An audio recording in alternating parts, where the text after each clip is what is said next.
Welcome to the AVAIL podcast, where we dig deep and talk about the art of leadership.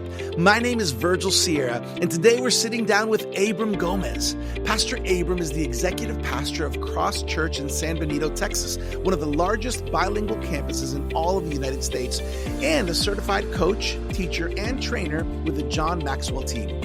Today, we'll be discussing his leadership journey from youth pastor to senior executive pastor and principles from his 2024 book release entitled Personal Growth is Personal. So lean in, leaders, and let's get started.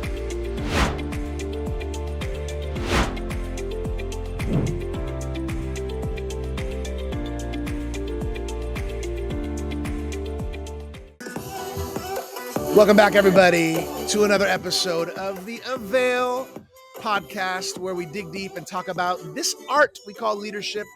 My name is Virgil Sierra, lead pastor of Vertical Church, aka Iglesia Vertical in South Florida. We are one church, two languages. I'm your host on the AVAIL podcast, and we never disappoint because we have awesome, amazing, experienced, blessed leaders that come and pour out wisdom and experiences. And today is not any different. We are sitting down with Pastor Abram Gomez, everybody. Pastor Abram, it's good to have you here on the AVAIL podcast. How are you feeling? Pastor, I am excited to be here. Thank you again for the opportunity. I have been looking forward to this, and I'm ready to get our conversation going. And I pray that this convo would bless so many leaders just by our personal journey and story. Yes, I have no doubt about it. I think it's going to be an insightful journey today. And obviously, as the senior executive pastor of a thriving multi-campus church, we're going to get to that in a second. I think there's a lot you have to share and download for us. Also, your book. Yes, sir. You got your book. Yes. Personal Growth is Personal. We're gonna get to this because Love it. that's kind of like the reason we're here together. But I want our AVAIL audience to get to know you a little bit. To tell us a little bit about yourself. Wow. Well, first of all, again, I'm so deeply honored. And I just want to thank everybody that's listening for taking the time, to follow what AVAIL's doing. You guys are doing great things. The magazine, the journals, all the resources you guys put out, they've blessed my life personally, and I know that they're blessing other people. Well, like you said, Pastor, my name is Abram, and I'm a senior executive pastor here in the Rio Grande Valley of Texas.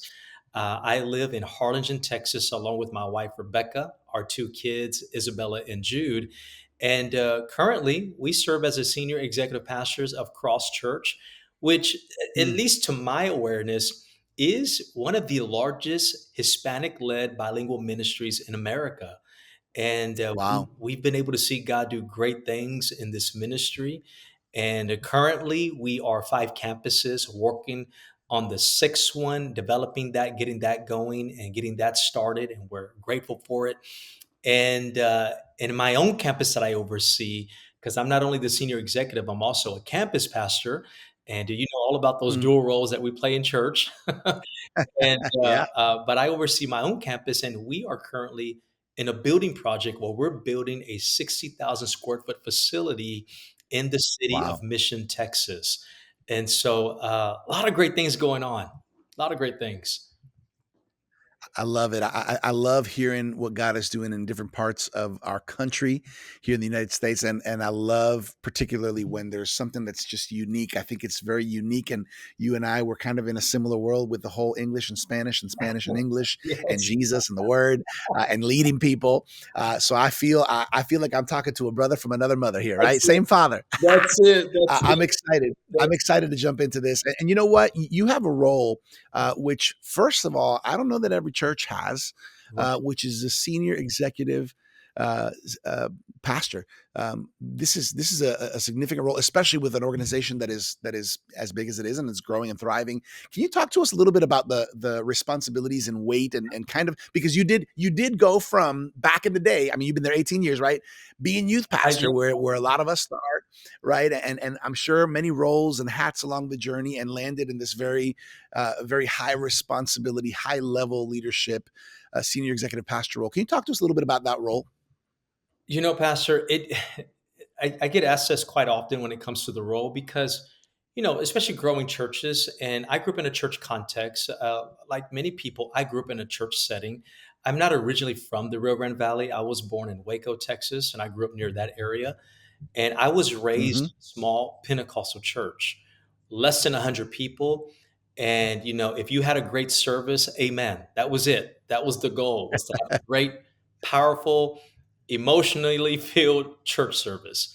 And Uh-huh. there's nothing wrong with that. It was great. But to be quite honest with you, I don't come from a ministerial family, nor did I pursue ministry right out of high school. I actually wanted to go into the medical field. And it wasn't Mm. until the year of 1999 where God called my life to preach. I was 19 years old, and I had a radical encounter with Jesus Christ.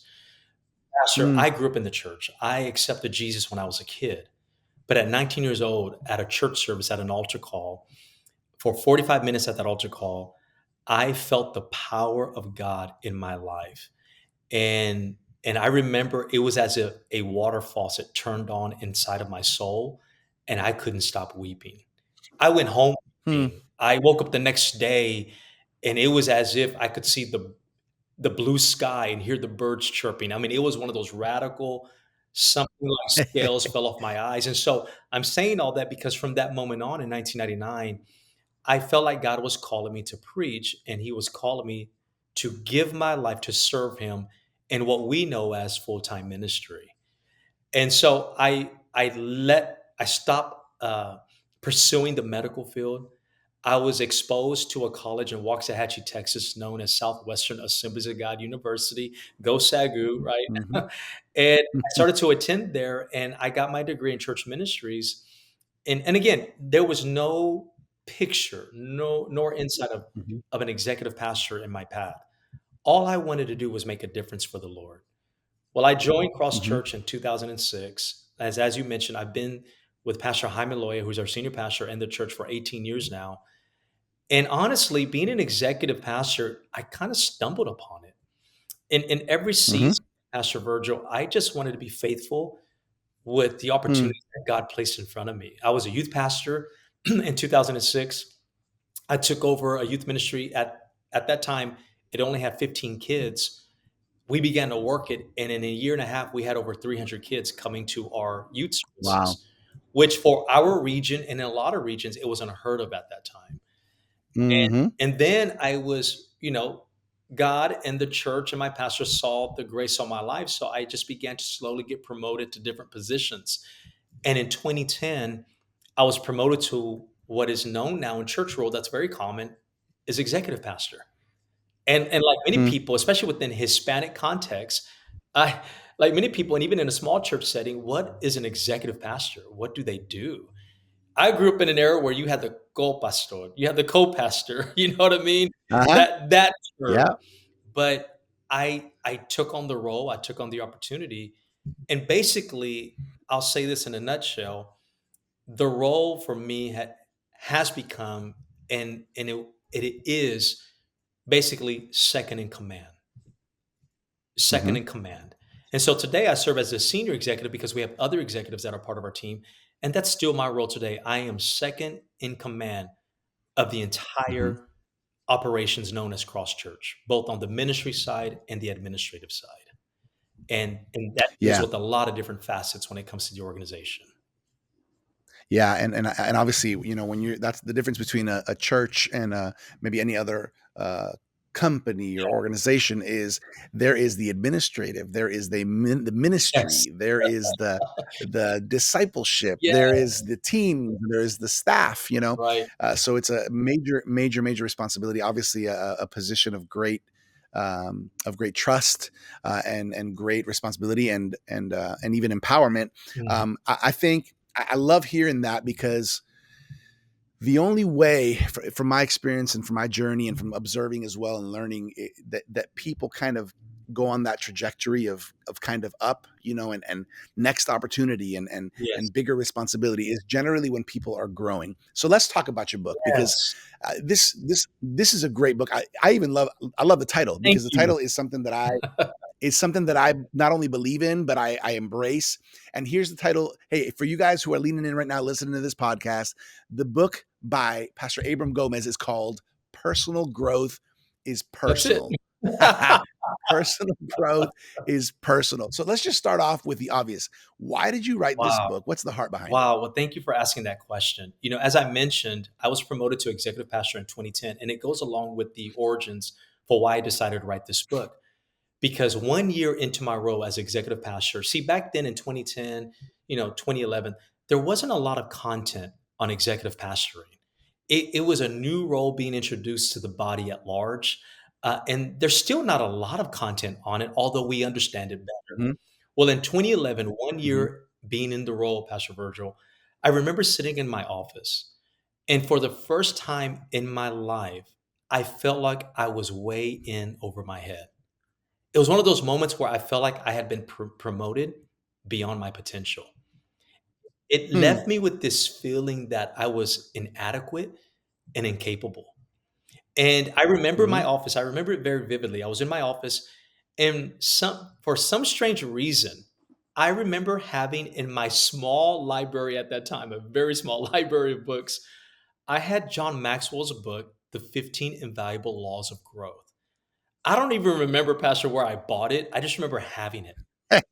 And it had to be a God thing, right? Well, I opened it up to chapter 1. And I'm going to paraphrase the words, but I remember reading the first line in chapter 1, which I talk about in my book. And it basically said, "Do you have a plan to grow?" That's the first line. I paraphrase it really quickly, but that's the first line in chapter 1 of that book. And Pastor Virgil, I Wow. remember reading that. I remember closing the book, setting it down, and it was like I had a moment with God and with myself. Here I Wow. was feeling this weight and almost some pity, as if, woe is me in this role of executive pastoring. The church was thriving. I didn't really understand all the systems needed to where we needed to go. I opened up that Mhm. book and it asked me the question, do you even have a plan to grow? Yep. Well, I thought about it. I hadn't really read a lot of books since I graduated college from Southwestern. And here's what I did, Pastor Virgil. I picked the book back up, obviously, and I finished it.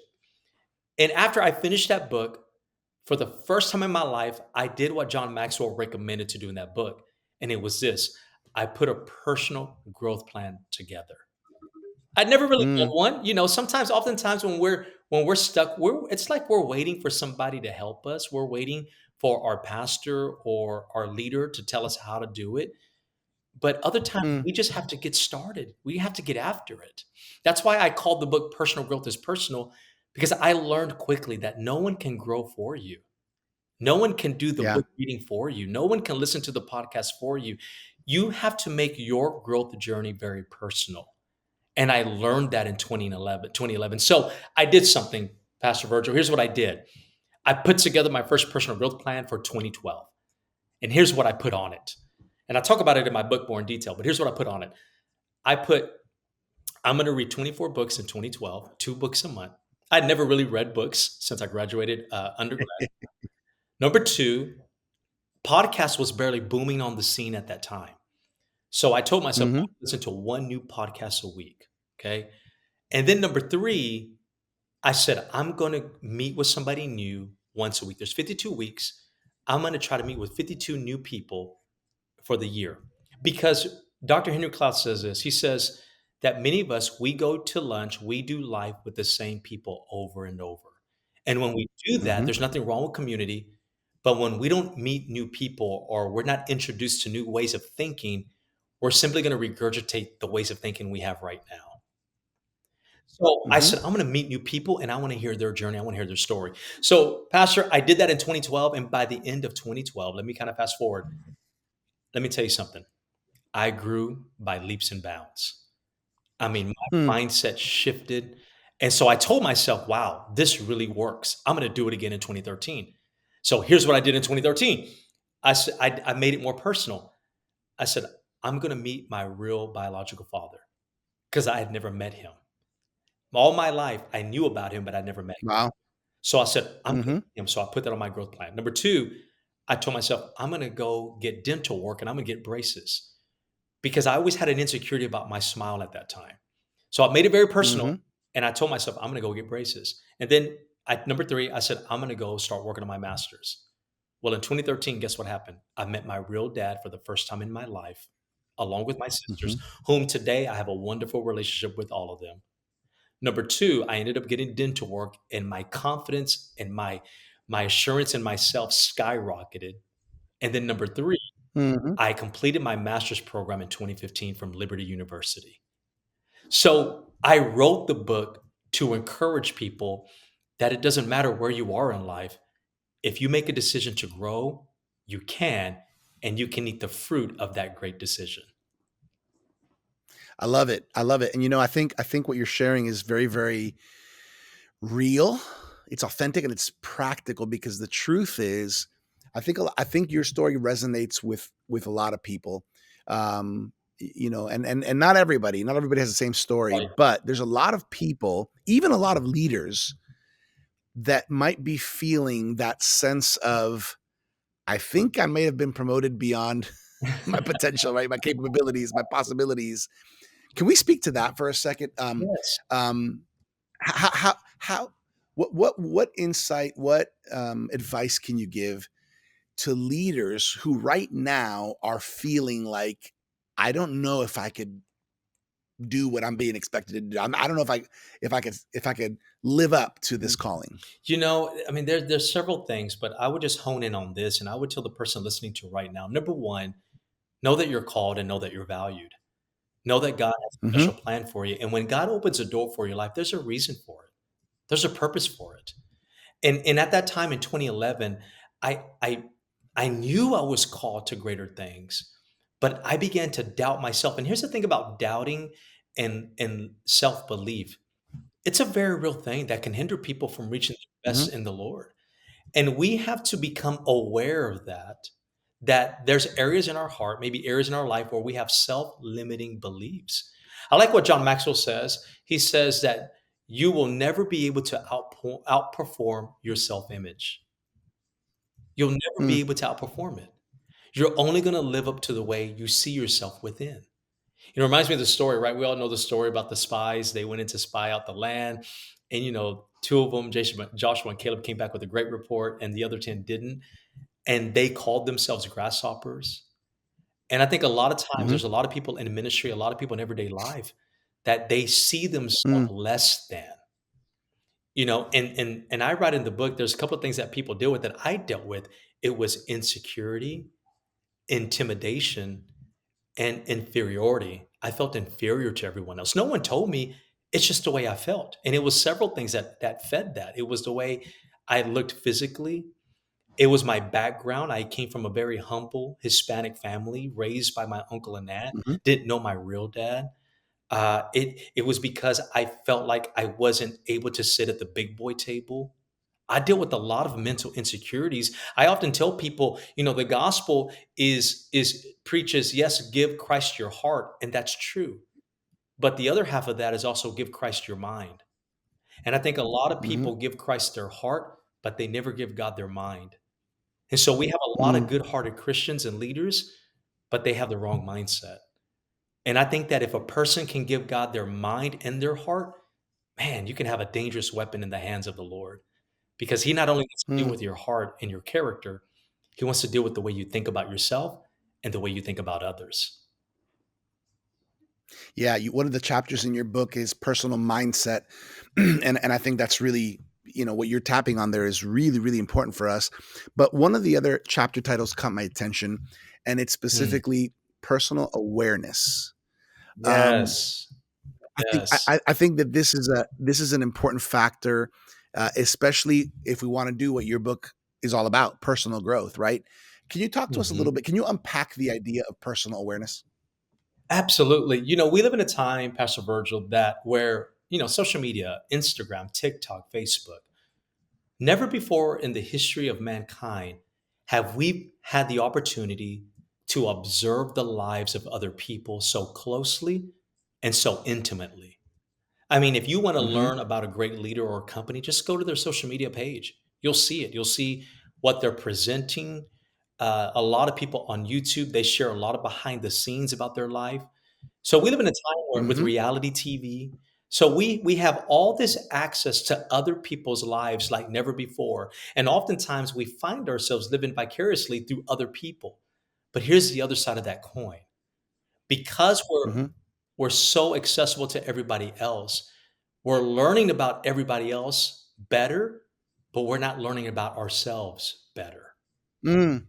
Make sense? So we have Yeah, we totally. years ago was keeping up with the Kardashians. We're Hmm. keeping up with other people's lives, but the question must be asked, are you keeping up with your life?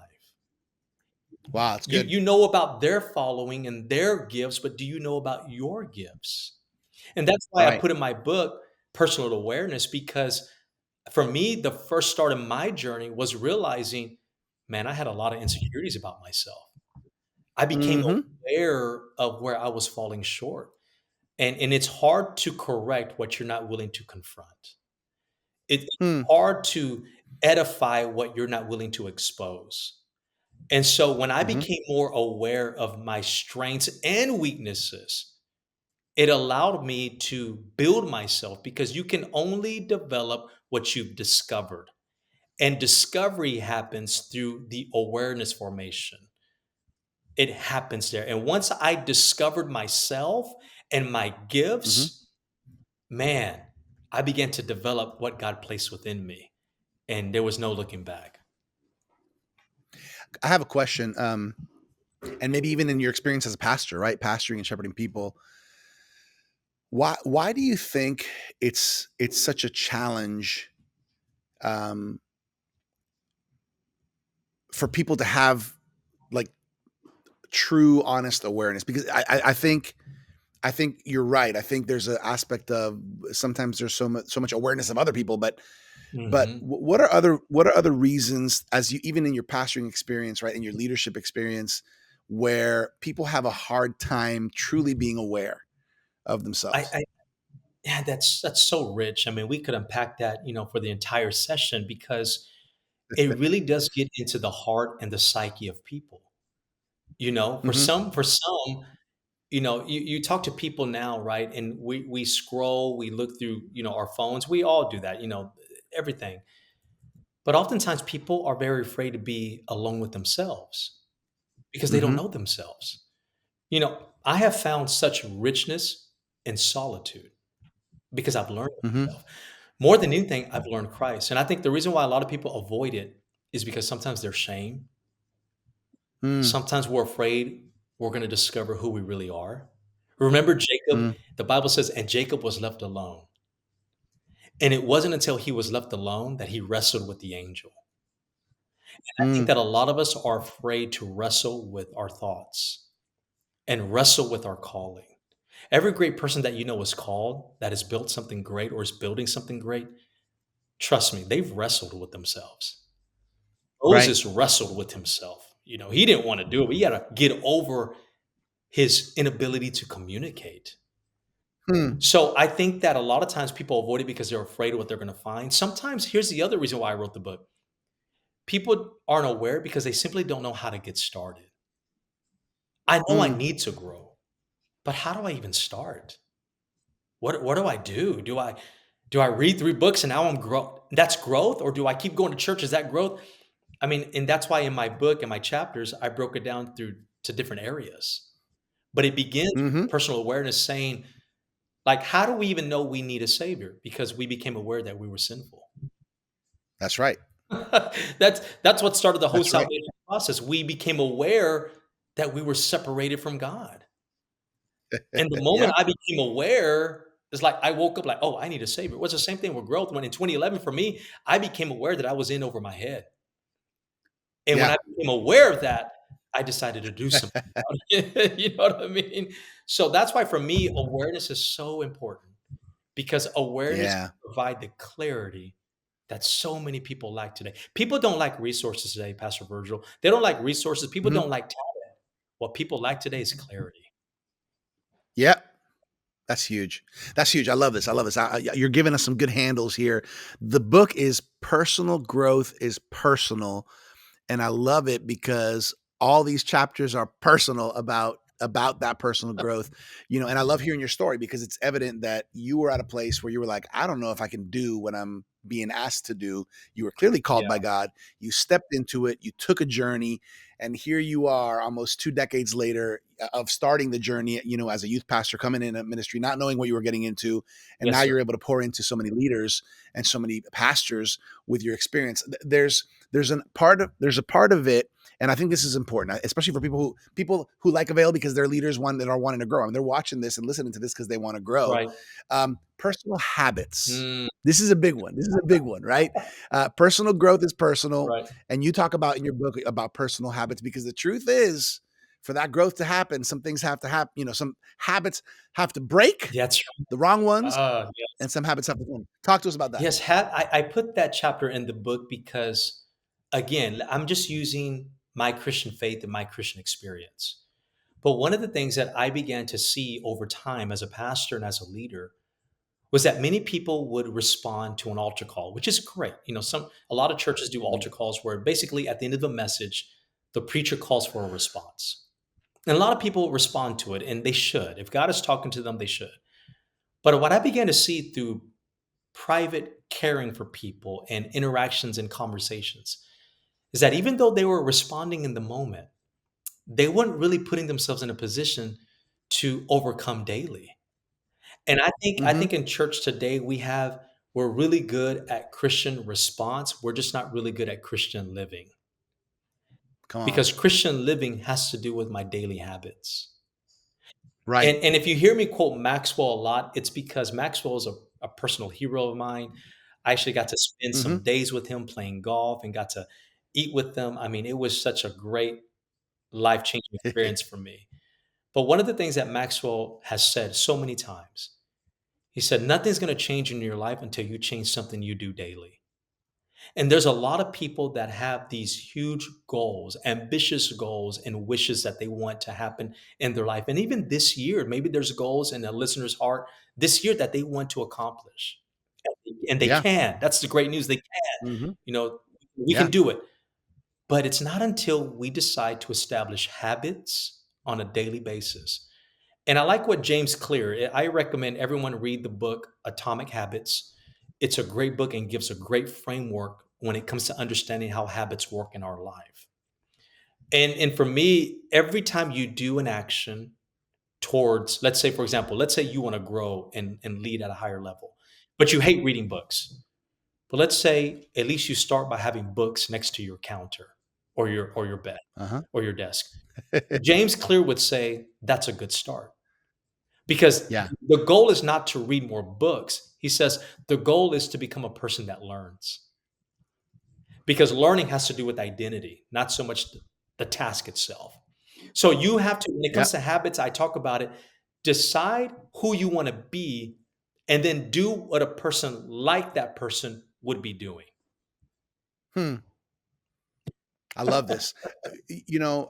Would you agree with me, Pastor Abram? And in a little bit, in a few moments, we're gonna share where people can get the book, where they can access, and learn more about you. But would you agree that there are a lot of leaders that get to a point, maybe it's stagnation or Mm, maybe it's content, maybe it's the wrong type of contentment of I'm good. I'm good where I'm at. It seems to me like I've run into people and leaders as well that they kind of get stuck. yeah. Yeah. Would you agree that this is a reality? And this is not just, I'm not talking about church. This could be in business. This could be in education. This could be, in family, Yeah. right? In marriage, right? Like you get stuck and it's like, there's not a desire to keep trying or to keep growing. Can you talk a little bit about that? And because this I sure happens, can. and have you seen that? Well, I would say this. This is just my opinion. It's inevitable that a leader run into a chapter in a season where they feel stuck. We have spring, summer, winter, and fall. So it's inevitable that we will have winter seasons in our life. But here's the thing that I've learned, Pastor Virgil, about winter seasons. And Dr. Henry Cloud, in his book, Necessary Endings, gave me great framework to understand it. Hmm. Hmm. Winter seasons even have purpose in our life because it teaches us to appreciate fruitfulness. You can only appreciate fruitfulness when you're barren. It teaches us that some seasons God needs to strip away certain things in our heart. So for a Mm. leader to feel stuck, that's common. We're all going to hit that moment. Yep. But it's understanding, okay, why am I stuck? Is it because I'm tired? Is it because I haven't spent time in the Lord? Is it because I've Hmm. been taking on more things than I can chew? Or is it because I'm simply done with my assignment that God has called me to fulfill? We got to dig deeper into why we feel stuck. Sometimes what a person needs is not, 2 weeks of prayer. What they need is just 2 weeks of rest, Mm. just to recalibrate. Life happens. I lost my mother, and I'll tell you this, Pastor Virgil, it knocked the wind out of me. Mm. See, Yeah. that's normal. I didn't have any Mm. mojo to do anything for several weeks. I mean, you name it, grieving is a process. So it Yeah. takes time to recuperate. Maybe you had another child born into your family. Maybe certain church members left your organization. Maybe you had a bad financial year. There's going to be all kinds of Mm. reasons for winter to come, and it will. But when you understand that even winter has its place in my life and it's seasonal, you don't beat yourself up for it. You embrace every Mm. season because winter kills all the bugs. Winter strips away of all the old vegetation and fruit. Winter allows you to hibernate Mm. and self-reflect. But always remember, even what scripture says, though weeping endure for a night, joy comes in the morning. No winter lasts forever. Spring is around the corner. And so I just tell people who feel stuck, identify why you feel stuck, and then just slowly take it day by day and get back on track with what inspires you and brings you your mojo, and it can pass. And that's where coaches, Mm. mentors, and friends and community come back into play because we're all interdependent in this thing called life. And we need people to speak into us, sometimes just to shake us up a bit so that we can get back on track. And I'm grateful to have a strong support system in my own life because I've run into winter myself, but Mm. I've also seen fruitful springs that have launched me into the summer seasons of my life. I love it. I love it. I want to do something that's so good. That's so good. I want to do something a little off the cuff. Okay. So permission to not be, refined and perfect here because I want to go a little bit off the cuff here. I like to do this every once in a while, right? Um, just generally speaking, because I wanted my audience to get to know Pastor Abram Gomez. Okay. What makes you laugh? The Office, Michael Scott. Dunder Mifflin. All right, got Yes, it. sir. Beautiful. Yeah, I like it. Just quick answers. Here we go. What breaks your heart? What breaks my heart? Oh, there's several things that break my heart. The Chicago Bears break my heart. Oh, I'm a big Chicago Bear fan, but on a yeah, real, what breaks my heart, it really is people not finding their potential. I'd love to help people discover themselves. that's good. That's good. What gets you excited? A good round of golf gets me excited. I I tell you what like it. gets me excited. Bookstores get me excited. I love bookstores. Mm, I hear you. Um, what's what's the first book that comes to your mind that you would recommend to other executive pastors right now? The Just effect, the first one that comes to your the mind. Effective Executive by Peter Drucker. All right. Yep. Love it. Love it. Love it. All right. So here's my last question, and then we're going to tell people where they can get your book and all of that.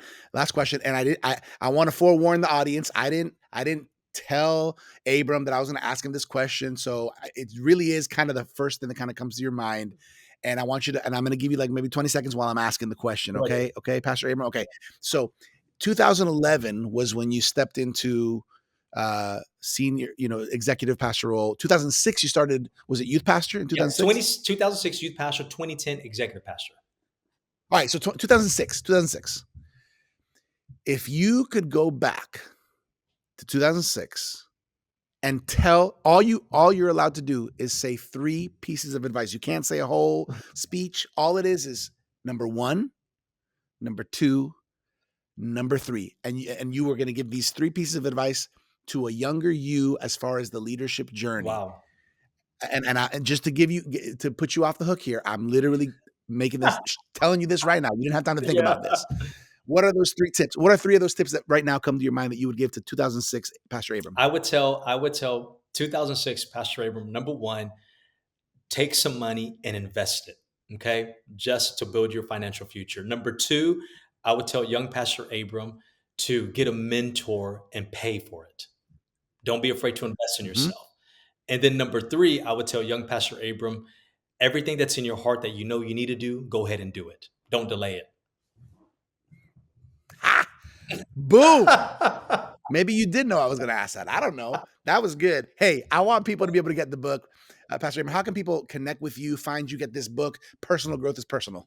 They can go to my website. It's really easy, abramgomez.com. That's it. abramgomez.com. They can go connect with me. They can subscribe to my emails. They can purchase my book. And I'm also on Facebook and Instagram. They can find me there. Beautiful. abramgomez.com, everybody. abramgomez.com. I also want to mention the AVAIL Journal. If you are not subscribed, what are you waiting for? A free trial on us. There's a free trial on us if you go to availjournal.com. Pastor Abram, I know you've seen and held the AVAIL Journals. Yes. These are wonderful leadership journals. Great stuff. Hey, I want to finish off just a final thought, final nugget, final encouragement. What do you want to leave us with today? Well, I'm going to leave you with this thought. When my daughter Isabella was born in 2012, I remember telling my wife, and this was just personal revelation that came to me. I told my wife, I'm so curious to see how God has already prepackaged her, because I already had the understanding that God had already equipped her with her gifts and talents that she would need to fulfill her destiny. And I would tell everybody listening, you've already been prepackaged by God. He's already placed everything within you that you need to fulfill your earthly assignment during this lifetime. You are your greatest investment and you are your greatest investor. No one will invest in you the way that you do. So go do it, believe in yourself, because when you believe in yourself, anything is possible. Boom, drop the mic. Hashtag Pastor Abram Gomez. I love that word. The book, everybody, is Personal Growth is Personal, and nobody else is going to do personal growth for you. So you got to go out and get this book, abramgomez.com. Pastor Abram, on behalf of Dr. Sam Chand, our mutual friend, Martijn van Tilborg, the founders of AVAIL, our whole team, I just want to say we honor you, brother, and we're thankful for your leadership, for what you're doing on a local level in the local church and thriving church that is Cross Church, but also how you're allowing the Lord to use you beyond that and really helping leaders and people in their personal growth journeys. We're proud of you and we honor you. Thank you so much. And I honor all of you guys, Dr. Sam, everybody, Pastor Virgil, Martijn, everybody. Thank you so much. Yeah, awesome. Hey, everybody, I hope that this has sparked a little bit of excitement in your leadership journey, specifically in your personal growth journey. abramgomez.com. You got to get this book. It might be worth it to invest in getting a bunch of them and give them to your leaders or your comrades in ministry, in life, in leadership. It's going to be a blessing to your life. On behalf of AVAIL, everybody, my name is Virgil Sierra, lead pastor of Vertical Church in South Florida, your host for the AVAIL podcast, where every Tuesday a new episode pops out fresh. We love you. Stay connected and can't wait to see you next time right here on the AVAIL podcast. Thank you for joining us for this episode of the AVAIL podcast with our guest, Abram Gomez. You can find out more about Abram on social media, and you can get his book by going to abramgomez.com. For more leadership resources, check us out at theartofleadership.com. Make sure to claim your free trial subscription of the AVAIL Journal at availjournal.com. As always, I'm your AVAIL podcast host, Virgil Sierra. Muchas gracias. Thank you for connecting with us to learn the art of leadership here at the AVAIL podcast.